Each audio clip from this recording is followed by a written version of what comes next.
Hey everyone, we just wanted to come back on and give another update. I know it's been a few weeks, but again, this is something that is near and dear to our hearts, and we just wanted to continue it in whatever shape and form that we go for today. Mm-hmm. Yeah, so we kind of wanted to share a little bit of the backstory and just kind of where things started, share a little bit about our perspective and what we were feeling and what we were going through. So we're going to do a little bit of that today and then kind of dive into an update on fundraising. So we were trying to grow our family for about a year before we saw a doctor for it. Yep. In that year, obviously a lot of emotions, having to face negative after negative each and every month. It's like kind of reliving the process every single month. And for me, that was obviously devastating. Yeah, and for me, I didn't quite have the same comprehension of what it was like to go through that negative tests every month because it affected Maddie so much more than it affected me at the time. So yeah, because of that, it definitely made me feel more isolated and alone. Like I knew that he cared and that he was there and that he was also hurt and like saddened by it, but we were just processing in different ways. Yes, and it wasn't like we each weren't receiving the support that we truly needed from each other during that time, which made it 10 times worse. But fast forward about a year, we ended up deciding to make an appointment to go see a fertility specialist. We did that in April of 2023. Oh my this gosh, year. Yeah, April of 23. Can't think. April of 23, and the first steps were kind of just to do a lot of baseline testing. Yep. So it involved a lot of blood work. I think my first blood work session was like 12 to 15 different vials of blood. And with that, they tested like how many different hormones and things on you. It was so many. Like 30? Yeah. 30 different test results in all of crazy. That, which was crazy. Which basically showed that my hormones were whack. Some were crazy high, others were crazy low, which just caused an imbalance and a lot of different things. They also did what was called an HSG procedure. Do not know what that stands for, but essentially it's just checking to make sure my fallopian tubes were open so that an egg could get to an actual uterus, which they were, so that was good. And then lastly, they also did a glucose test, basically like what you would do if you were in your 3rd trimester of pregnancy to test for gestational diabetes, which they found I am insulin resistant, which essentially means I am pre-diabetic. All of that kind of ties into the diagnosis we received in July of this year when we saw my doctor again, kind of after all that blood work. The doctor basically explained that kind of where my hormone levels were at based on those results and the result of the glucose test. She diagnosed me with PCOS, or polycystic ovarian syndrome. Can look like very different in a lot of different people. I also learned that there's different types of PCOS. Never knew that before. So I have the insulin resistant type.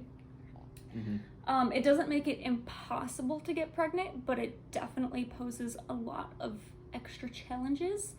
So she put me on a bunch of different meds to try to like level out all the hormones. So I have to continue to go back every single month to test some of these hormones to make sure that I'm not overshooting it, undershooting it, just to make sure I'm in like the good green range for some of these. So that kind of sucks, but it is what it is.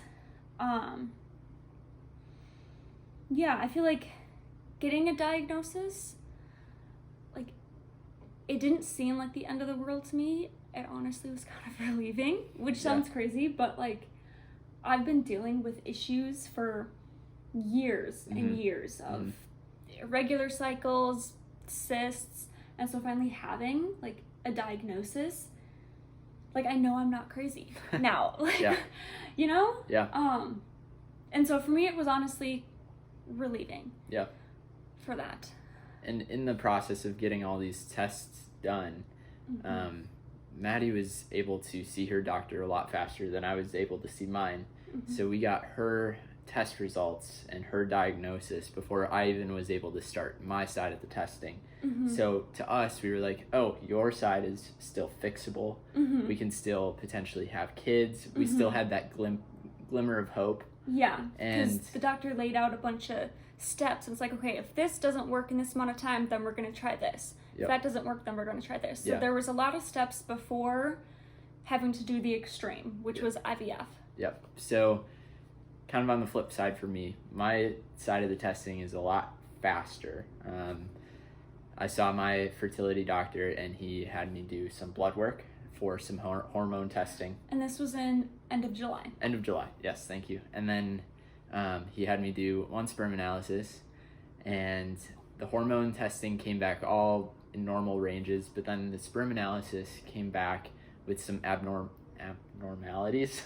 Lots of abnormalities. Yeah, so like the counts per milliliter, I think, is supposed to be like at minimum 40 million, and mine were at like 5 million, so way below the threshold. And 100% abnormal. Yeah, so we were kind of discussing that with the doctor, and he was just like, you are on the like edge of even being able to qualify for IUI. What does that stand for again? In utero? Intrauterine insemination. Yeah, something like that. Something like that. But because my levels were just so low, we like barely qualified for that. But then IVF is just a more extreme option of that. So he's like, I want you guys to get one more analysis completed and see if the like levels change in any way. And so we did another analysis, and during that process in between, we started having the conversations about what it could take to actually have kids and what that might look like for us, because at that point it started hitting home that biological children might not be in our future. Yeah. And so kind of walking into the second analysis, our prayer was just that, like, if God didn't want us to pursue adoption at this point and instead wanted us to either pursue an IVF route or just continue the natural way, that his numbers were going to have to be perfect or super close to perfect to do that. And his second results were even worse than the first ones. Like drastically worse. Like we didn't think they could get worse. Yeah, when I saw those test results, I literally just laughed out loud, because it was like, okay, God, all right, here we go. Like, I don't know how much more clear it can get. So it was just kind of a sense of clarity with that second analysis, and kind of provided a lot of peace, because we had already started the adoption process and like we're heading in that direction. But this was confirmation that we were heading in the direction for a reason. But I do want to say, like, even though those results provided like clarity and a peace about the decision that we're going to make, let me tell you, like the next week after that, like, tested our marriage so much. Because we were grieving the loss of ever having biological children. We were grieving the loss of all the experiences that would come from that we wouldn't get to experience with adoption. And one of the ways that we cope is, well, for me personally, I have to internally process first, and then you like to verbally process. But when we first got that, like right after that first consultation with my doctor, when we started realizing natural conception might not be in our future,